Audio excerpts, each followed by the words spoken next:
regret many things. And the few things I do regret are the missed opportunities, the things I didn't do. And it was silly of me to worry about taking those chances when you think about it. Because really, there are rarely right and wrong choices in the face of hard decisions, just different ones.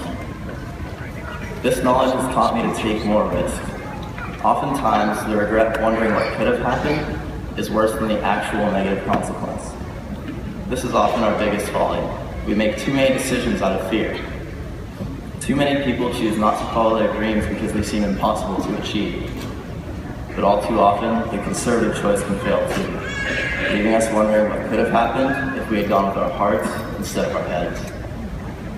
As comedian Jim Carrey wisely stated, you can fail at what you don't want, so you might as well take a chance on doing what you love. Thank you.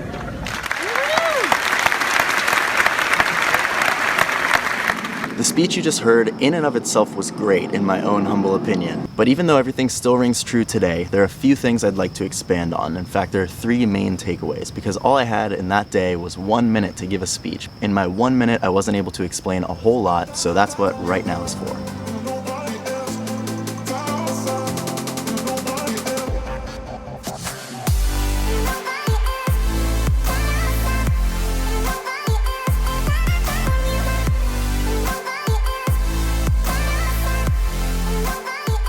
I'm Michael Dennis, and I make videos about confidence, productivity, and happiness so you can get shit done and love every step of the way.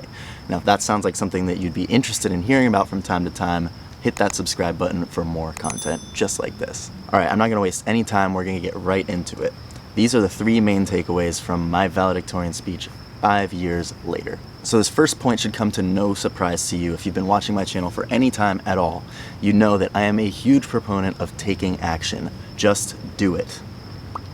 Disclaimer, I did not make that up, that's Nike's slogan.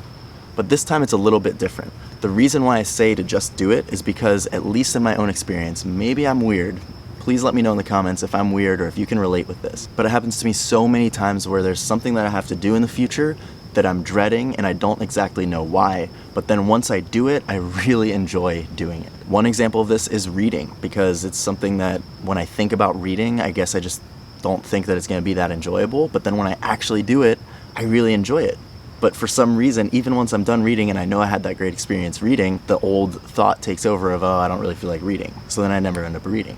Same thing with filming. For some reason, I think it's because of my expectations. I really want to make a really good video, and I guess sometimes I'm like, oh man, like it has to be perfect, and then that kind of slows me down. But then when I actually start filming, it ends up being a whole lot of fun. And same thing with social media. Posting on social media, especially like Instagram, I haven't been very good at it. I post maybe like once a month or so on average, but now if you watch my live video on Friday, you'll know that I'm doing an Instagram challenge where I'm actually going to post something every single day for 30 days because I know that when I post something, I like it. And it's only been 3 days now that I've been doing this, or 4 maybe, but I'm already really enjoying it, and now I'm even posting more. I'm even posting on TikTok and other stuff like that because once a day isn't enough. It's like a really good feeling. But normally I have some sort of weird negative thought about posting on social media, or maybe no thought at all. So my point with this is to do something even though you don't feel like it, or even though you don't have good expectations for it, because there's a very good chance that it will go better than you expect and it's going to be a good thing, and you might even really like it and you'll be so happy that you did it afterwards. And another good example, doesn't really happen in my case, but for a lot of people,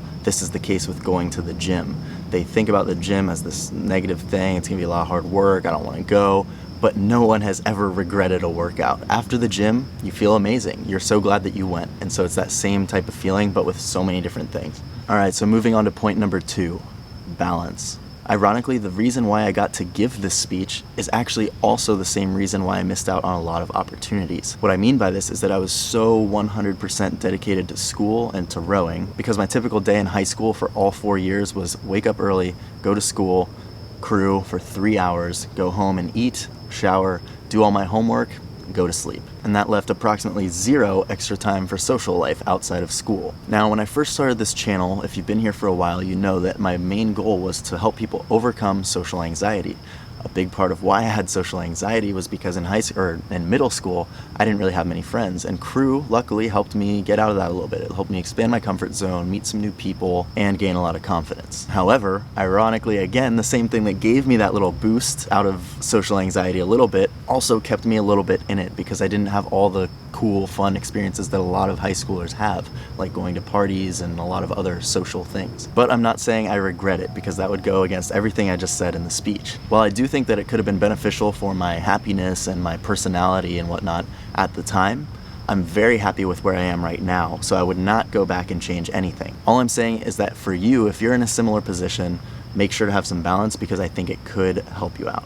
Or don't, because then you could end up where I am, and hopefully you're jealous of me. I'm just kidding, that's messed up. And my last point for you today is to take your own advice. This speech is just one example of a time where I've looked back at something I've said in the past and thought, wow, that was pretty wise, but I haven't been following that all the time. Another great example of this is with YouTube. I've been making self-help videos, personal development videos where I'm basically giving advice, or at least my perspective on a situation. However, sometimes I'll be having a problem in my life and I'll just be like, oh, I don't know how to fix this, and then I'll suddenly remember a video that I talked about and be like, wait, I just told everyone else that they should be doing this, and I'm not doing it now. Let me start doing that again. So now hopefully I take my own advice right now on taking my own advice, so that I don't end up in that situation again. However, this doesn't mean that if you say something at one point that you have to follow that forever, because your values can change, things can happen in your life, and you may turn back on something that you've said in the past. I certainly have. As Gary Vee says, you don't want to build a jail for yourself and then live in it, because that's essentially what happens when you tell someone something or post something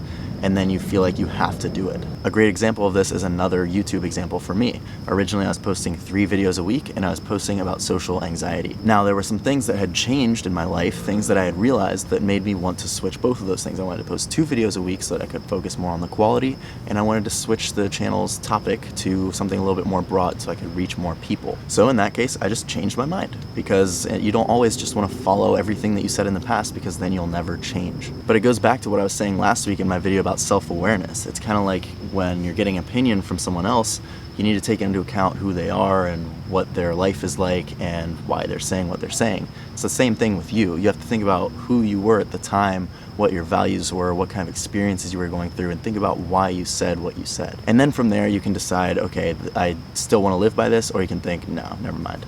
Anyway, that wraps it up for today. So if you like this video, surely you will like this one, which is also on the same topic of taking action, or at least the same topic as the first point. In this video, I talk about why you should not make such a big deal out of things, because sometimes when you build up expectations in your head, the task just becomes insurmountable. But anyway, if you want to watch it, go ahead and watch it.